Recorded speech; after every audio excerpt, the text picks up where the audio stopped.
Hello guys, আসসালামু আলাইকুম। ওনারা কেন আছেন? আমিও ভালো আছি। আজ ওনারা আবার আর নতুন ভিডিও লরে আজি রই প্রতিদিন আই দিন রান্না বান্না করে ওনারা শেয়ার করি, আমিও রান্না করি। তো হন জায়গা তো চাইতে লাগবেন অবশ্যই কমেন্ট করে জানাবেন, আর ভালো লাগলে অবশ্যই লাইক কমেন্ট শেয়ার করে দিবেন। নতুন যারা চাইতে লাগবেন অবশ্যই ফলো দিয়ে রাখবেন। তো আজ রান্না করে কি কর্মী শাক আর ডাল দিরা আলু দিয়ে রান্না করছুম। তো প্রথমে আমি কর্মী শাক ভালো করে হাড়ে বাছিয়ে দুইটা পরিষ্কার করে হরিয়াত নিজি রসুন আর শুকনা মরিচ ভালোভাবে লাল করে লইম। লাল করানোর পরে অবশ্যই হম জালাত কীভাবে রান্না করেন শুনতে পারে, আরও চিটেন গলে এভাবে রান্না করি। অনেকে ডাল দিয়েও রান্না করে, কিন্তু আমি এইভাবে রান্না করি। আনারও খালি ট্রাই করতাম।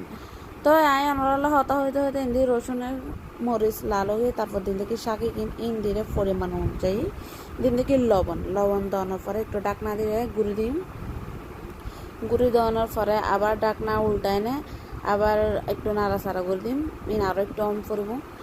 তো আবার নাড়াচাড়া করে দিলে শাক দিয়ে সেম একটুখানি অনরা এখন দেখিবেন, মানে শাক ওই জনগো ফরকে অনরা দেখাইম।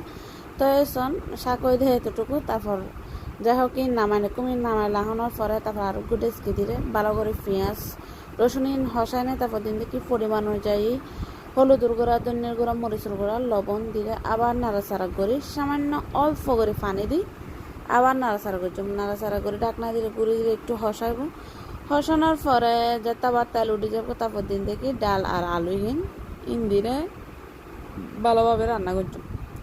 ওনারাও এবার ট্রাই করতে পারেন। আয় যাতে কিছু করতে ইচ্ছে মনে না হয়, এতে শর্টকাট আয় এভাবে রান্না করি।